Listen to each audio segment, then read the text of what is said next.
You are listening to the Wool Academy podcast. This is episode number 9.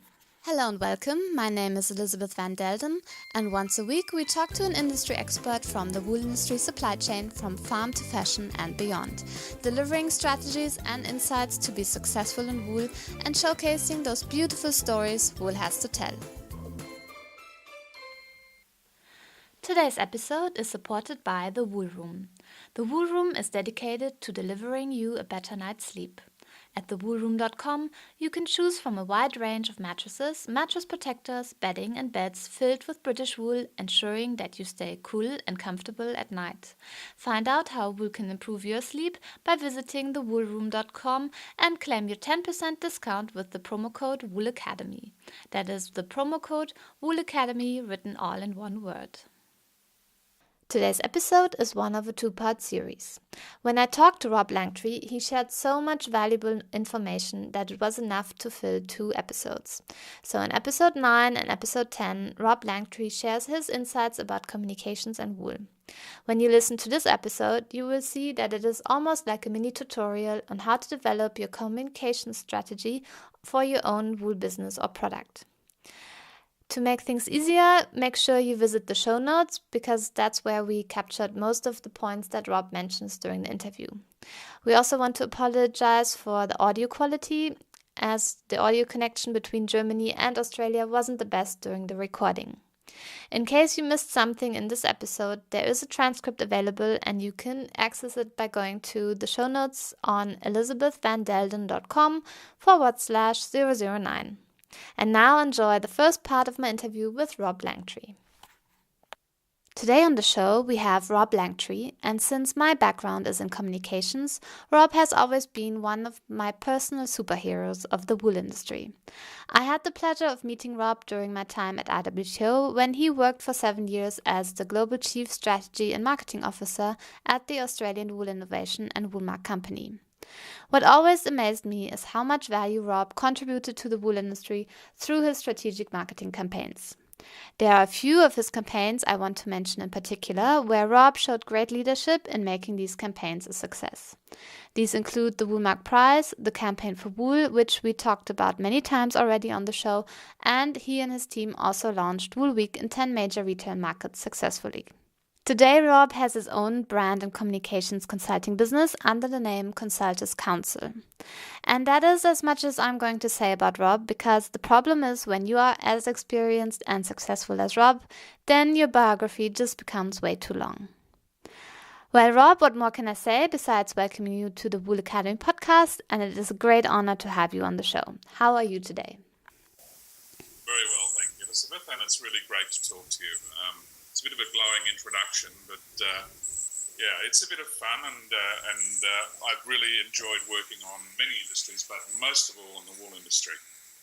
That's kept me very busy for the last 7 years with AWI and the Australian wool industry, and even prior to that, working for a number of years as a consultant to the wool industry board here.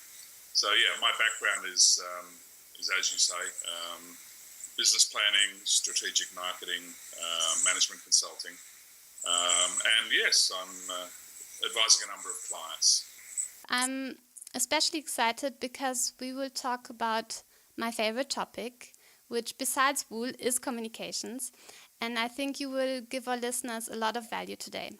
So shall we just dive right into the topic? Yep, let's dive into it. Okay, great. So how would you describe in your own words how communications for businesses has changed over the recent years?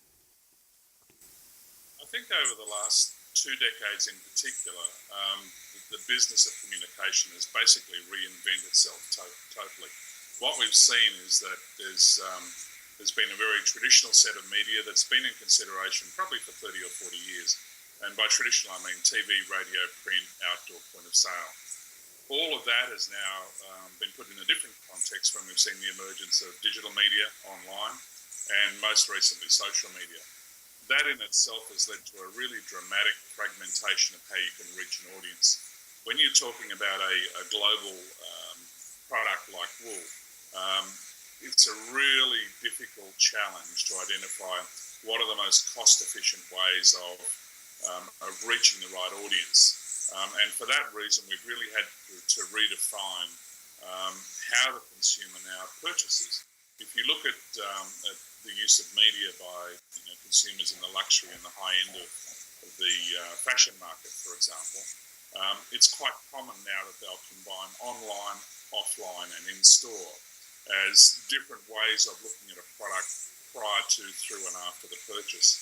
So if you're looking at a whole cycle of consumer awareness through understanding, through desire, through purchase, and then through post-product satisfaction, you really have to look at a very different and much more complex way of reaching them. The positive part of that is that with the advent of far greater computing power, we often hear people talk about big data, and big data implies that it's massive. In fact, the databases are massive, but the insights that we can gather now are much more precise, and in that complex environment, you need that precision to try and target cost effectively.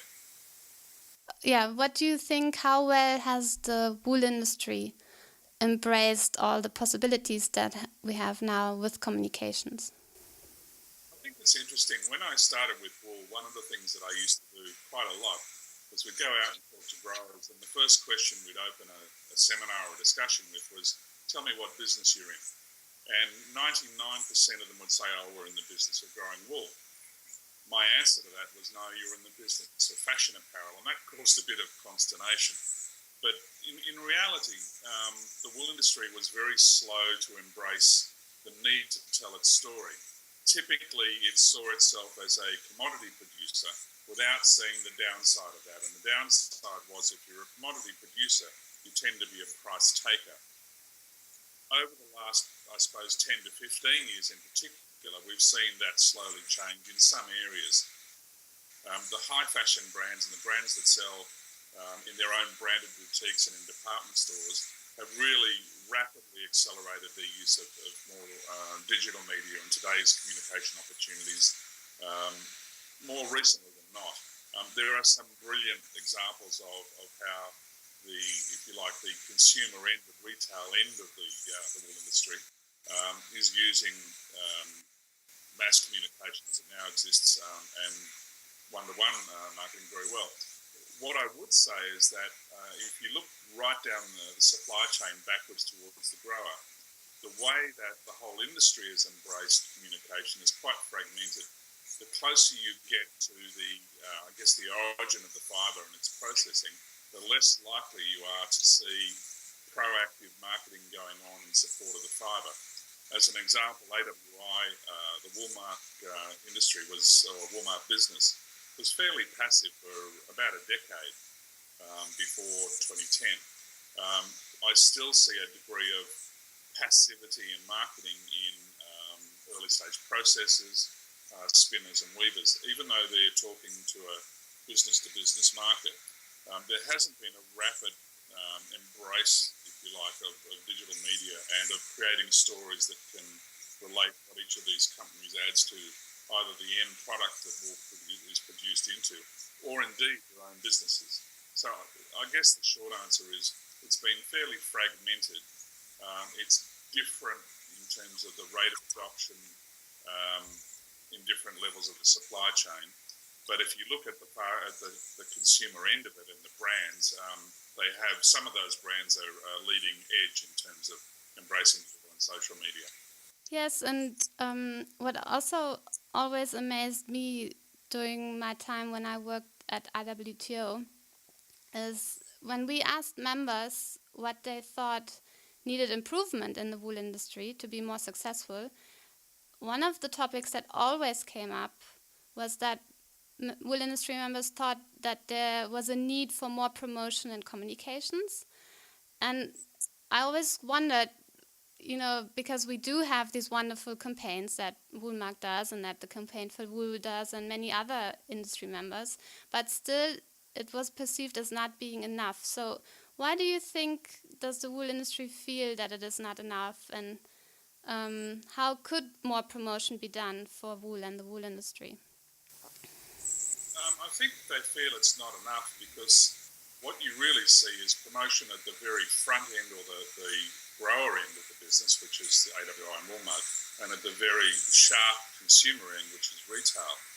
You don't see a lot of participation in the business of marketing through the other elements of the supply chain. There's not a lot of collaboration. If you look at other industries, for example, the cotton industry, you find that there's probably deeper engagement with the various steps along the supply chain, with the end result of marketing cotton apparel. And there's been a good, solid and consistent track record of people who are advertising, for example, a product made out of Supima cotton. Supima being on the label, being in the communications, and the various producers being involved in telling that story. Wool's probably come into that quite late, and it's really been left to either end of the supply chain rather than a more collaborative effort right across the supply chain. I often heard exactly what you heard, Elisabeth, which is, why isn't there more promotion being done? And I suspect the other component to that is that the industry saw itself as being a commodity, a price taker. And as such, they didn't really understand the need to communicate in order to differentiate the fibre, in order for wool to be seen as a value-adding component to fashion and apparel and footwear. That lack of perception of the value of differentiation and the value of the story about wool is probably what held back that sense of are we promoting enough? Once AWI started, we've seen a number of the supply chain brands start to move in that area. One example is Skabal. We work closely with Skabal, and they took a line of saying, okay, we're going to identify the source of our wool fibre, we're going to celebrate the fact that it's spun, woven and produced into clothing, and then tell that story to our consumer. The result of that is it allows Skabal to really substantiate a higher than average market price for its end product, because the product components, the ingredients, are seen to be of value. So I think many people, not many, but there are still people in the industry who see wool as a commodity, who don't see it as being value-adding to the whole business of creating apparel. The other part I would say is that as we reposition wool as a luxury ingredient, the luxury business really requires a heavy reliance on communication, but very targeted. And quite often, people in the supply chain don't tap in to what's happening. I'll give you an example. By introducing the International Wool Market Prize, what we were doing was leading with a series of events to market wool, whereas most, I think, of the supply chain thought that traditional advertising was the way to go. The problem is that marketing has really moved on to the point where if you don't have live interaction, you don't have things like events and social media, then you really don't get the visibility within a very competitive framework of what do I buy when I buy my next piece of fashion clothing. Greater engagement with designers and retailers has led to them becoming more active. And I think that response you heard of there's never enough promotion in wool probably is starting to change as we see retailers more deeply involved. I know in the recent conference that was held in Scotland with His Royal Highness the Prince of Wales, the principal supporter of that conference was Marks and Spencer. 10 years ago, or even 7 years ago, Marks and Spencer wouldn't necessarily be focusing on the wool ingredient as part of their product story. And here they are now basically engaged in the campaign for wool as an advocate and a public advocate of wool used in the end product. So I think you'll see that perception of not enough promotion being done change.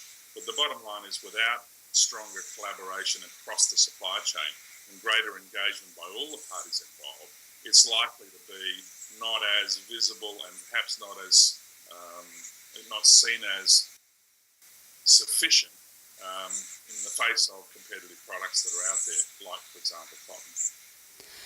Yeah, and what you said, that there's a need for stronger engagement within the industry to collaborate, that was also actually one of the key topics that always came up, that there was a need for more collaboration. And the other thing you said was that it has become more complex, that's what you referred to in the beginning of our conversation.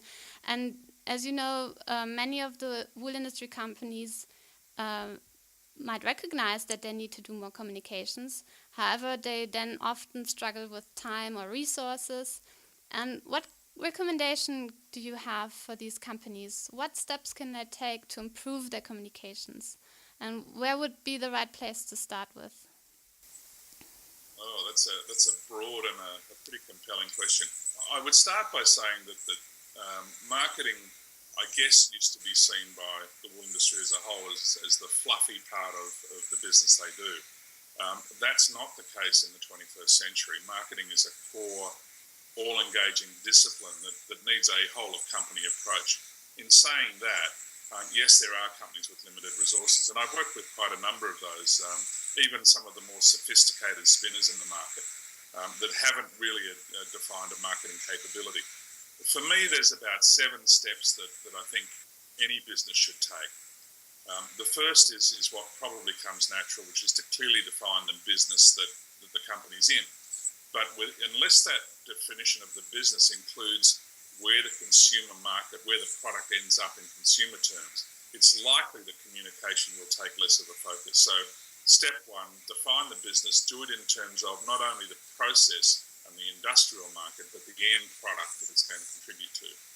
The second thing is recognise that, or part of, I guess, the first step, but the other thing is to recognise that any business in the supply chain is in fact a brand. And what I mean by that is a brand is where all that value accrues of the investment that you make in marketing a product. And whether you're an industrial supplier, a B2B marketer, or a B2C, having a clear understanding of what your business is and what its public face is pretty important. Those things, defining the business well and brand marketing, understanding that, leads you to be able to define some pretty clear communication goals. So that's step 1. Step 2 is once you know those goals, is really clearly defining who your target audiences, your target markets are. Who are the key stakeholders that will impact your ability to meet those business goals and those communication goals? One of the things I find that people forget is that one of the most powerful marketing assets you have is in fact the staff that work for the company. And I don't just mean the management staff. As consumers want more and more information around where their product comes from, staff become very solid assets in terms of helping tell that story. So defining all the stakeholders and making sure that that definition of a target audience or a target group is very clear and very encompassing is a critical second step. The third step is make sure that you prepare a marketing communication strategy that isn't just tactics. It's not just about the next 6 months, the next season's show, the next edition of Premier Vision. It really needs to encompass a 3-year business cycle. And when you do that marketing communication strategy, every component of it should include the metrics by which you're going to measure its success. One of the things that can come unstuck in marketing is if you don't have clear metrics, you really become very subjective about whether things have been a success or a failure. So making sure that you do a proper 3-year strategy, include the metrics before you then dive into the tactical elements that you might execute in one season is pretty important. Fourth step, what are the key messages that you want to communicate to those core target groups through that strategy that you're going to define? And here it's important not to try and be all things to all people, to be very focused on what your key benefit or your key differentiation is between yourself and your competitors, and the key benefit ultimately to your end consumer. Fifth step, identify the tools that will help you achieve those goals. And by tools, I mean not just the channels that we talked about before, not just traditional, digital and social, but also the content that's going to carry the messages. Increasingly, what you see with the fragmentation of media is the need to have really significant, compelling, well-produced content. And increasingly, that content is video content. Telling a story in a static medium is all well and good, but the most highly engaging media tend to rely on good quality video, very focused on what it is that you want to get across to your consumer. The sixth step is make sure that you execute that plan. It's very easy to be distracted by shiny new things, and a number of companies, even in very sophisticated consumer goods areas, get distracted by the fact that there's yet another social medium. The point of writing a strategy and a plan is that it's thought through well, and then it's executed. Some of the tactics may be adjusted time after time, But bottom line is you need to execute a plan that you've written. And then last step is that you're not really finished until you've actually assessed, reviewed, measured, checked, adjusted, and then repeat the process. So it's about between 5, 6, 7 steps, I guess, to make a success. To your question initially, do you need to identify an internal resource to do that? I think you can start by actually getting the plan very clearly laid out and making sure it really articulates what your business is, what the priorities are, who you're talking to, what you want to say to them, how you want them to respond, and then measuring that level of response. Wow, that was a lot of interesting points, and I love those 7 steps. We'll make sure to note them also down in the show notes so that our listeners can access them more easily. But thank you so much for that. I want to go a little bit deeper into the point, I think it was point 5, where you talked about the communication tools and you mentioned channels. And I was talking to a client the other day who was investing a lot of money into advertising in magazines, and he all of a sudden realized that most of his target audience wasn't actually reading any of those magazines anymore. So he was also, for him, that was learning, but obviously then that leaves you with, okay, but which communication tools and channels do I need to invest in? What would you say to a client like that? How can you help him? Would you help him? Well, I think the first thing is to understand that if you have a clear message and a clarity of what it is you want to say, then the other component to that is to understand how each of the media options that you have work and who listens. There is a lot of research around about which audiences are delivered and in what form of engagement different channels deliver. A lot of people I'll give you an example. Social media, I guess, has been the obsession of a lot of advertisers for the last few years. But common sense says that it's only one medium that impacts a consumer. At the same time as we've seen this explosion of social media, we've seen reality TV buy. Reality TV tends to work in a slightly different way, and you can present a slightly more crafted and directed message to a broader audience group. Social media is a peer-to-peer medium where people can talk about your product and its good or bad experiences. Outdoor media, in-store media, all of these things work quite differently. So it's just a matter of, if you don't have the research, applying some common sense and thinking through, if I want to reach a particular target audience member, a guy who's about to buy a new suit, for example, typically what sort of lifestyle would they have? What media would they be exposed to? In what context? One of the things I find very useful is with a 14-year-old daughter, thinking about the fashion industry is simply watching how she consumes media. And many, I think, of our colleagues in the wool industry will have sons or daughters who are of target audience, age group and media consumption profile. And just having a look at how they use different medium and when they use it is important. The other thing I would say is that one of the key dynamics that's happening right now is the absolute explosion of mobile and high-end telephone technology in terms of its role of informing consumers as they go through that path to purchase. Smartphones, because they have access to the internet as well as to social media, is really driving a lot of consumer behaviour change in terms of media consumption. So when you do actually look at the channels you're going to use, assume that whatever you create for those channels needs to be viable for mobile media, either whether it's television consumption, whether it's social media, whether it's web pages. They absolutely need to be